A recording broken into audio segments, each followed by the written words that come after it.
standing on about a 45-degree slope, between 30 and 45 degrees.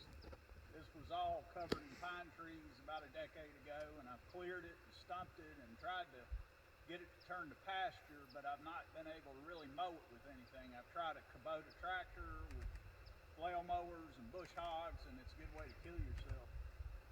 This is the Raymo fully electric slope mower. It's got a 48-inch cutting deck, 3 blades. Each blade is driven by its own 2-horsepower electric motor.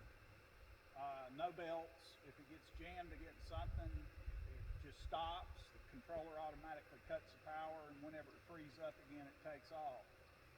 It doesn't affect the other mowers nor the drive. It's actually 4-wheel drive, but obviously the larger wheels are the primary drive. It's got great balance. You can climb a tree with it. It's got almost like a swing blade, bush hog blade on each one, so it'll cut pretty good sized stuff, mulch it up, including rocks. But I'll give you a little demo. I mean, this, where I'm standing is about all I can, any steeper and I wouldn't be able to stand here. So we'll give it a run. It's radio controlled. You really don't need the headphones, but it's more comfortable. And here we go.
Hill and I'll show you the workings of the machine.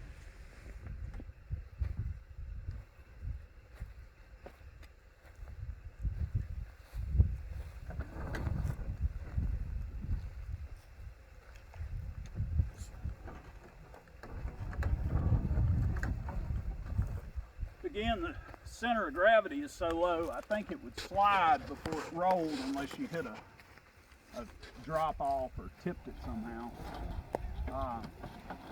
The control is tremendous, and you can see when it's on a slope and noses up, it just bears down on the mowing deck. And then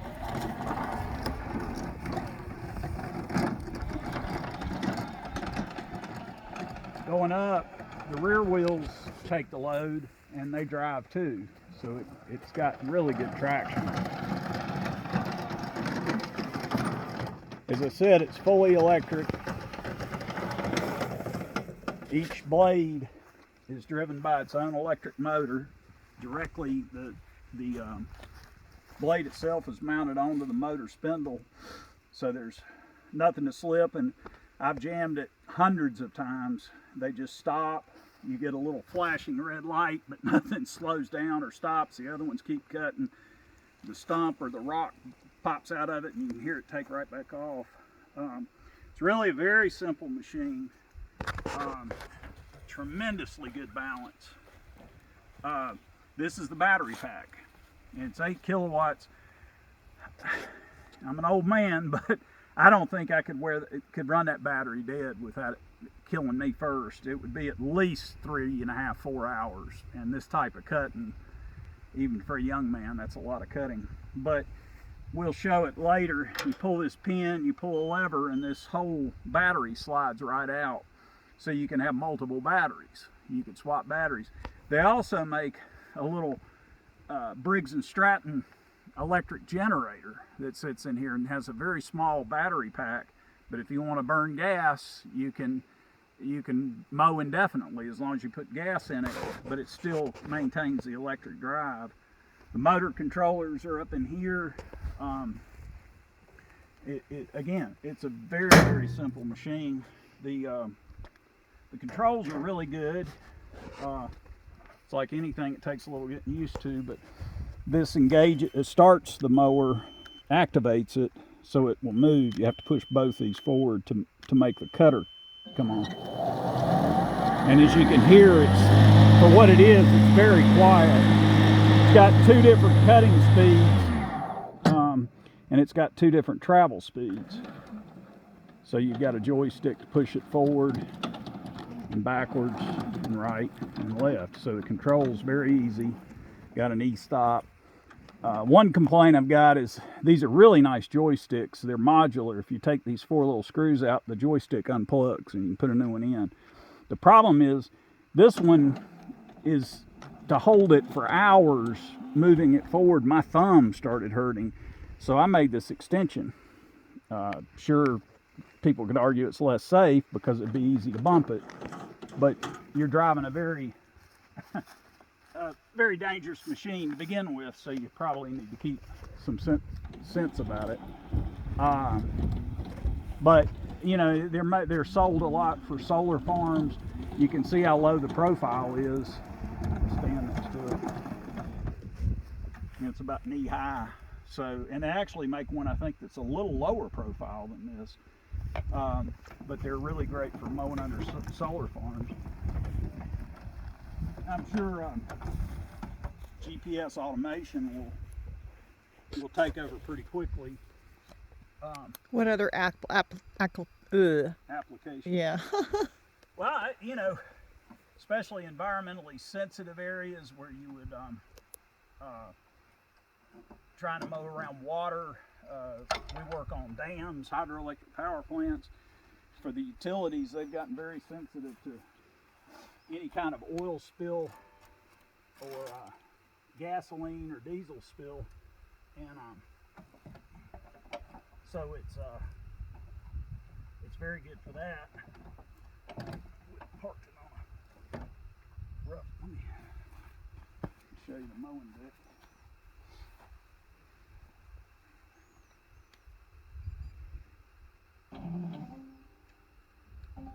It's very well built, designed, and very well built.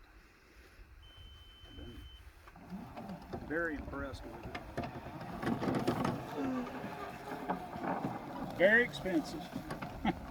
Too much money.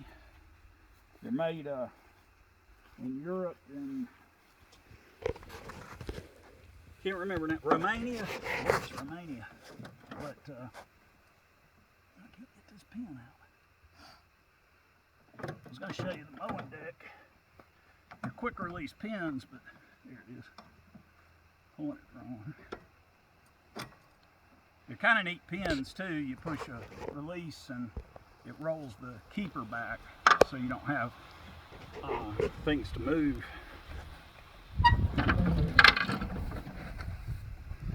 There's the mowing deck. And as you can see, it's a swing blade type arrangement, and I have mowed, well, I'll tell you in a minute, I'll look on the control how many hours, but I have chewed rocks, you know, 6, 8, 10-inch rocks, busted them up. I've hit huge pieces of wood. It's as durable as any commercial mower I've ever seen. I love this feature. You can actually pin it up to where you can work on it without taking the deck off. And they call this a tool carrier, and they make different decks. They make finished decks. They got 3 different grades of decks. I think they've got a push blade, a lot of different functions for the tool carrier. And you know, the deck is adjustable by the pins as to cut height. I'm down all the way because I'm trying to smooth everything up. I have 56 hours of operation on it. And the greatest thing about it, I can mow with this for 3 hours for the equivalent of about 80 cents worth of electricity, no more than $1. And for me to run, I used to have a commercial Cub Cadet, a tank, and I would burn conservatively 10 gallons of gas to do the same cutting, and I could not cut slopes like this thing does. So it's pretty phenomenal on fuel savings. It's basically free. There's no maintenance, you know, as far as oil changes, filters, but the efficiency of it is just tremendous, which if you were mowing commercially offsets the cost. And I'm sure everyone in the comments is going to want to know what it costs. This mower is $37,000. If you've watched our channel, you've seen that we used to have an RC mower. That mower was about $54,000. It was a track machine, but this thing would mow circles around it. It's faster. It'll climb steeper hills. It's much more maneuverable. Much better designed machine. And in my book, anything that's electric is going to beat out anything ice. No belts, fewer mechanical parts, fewer moving parts.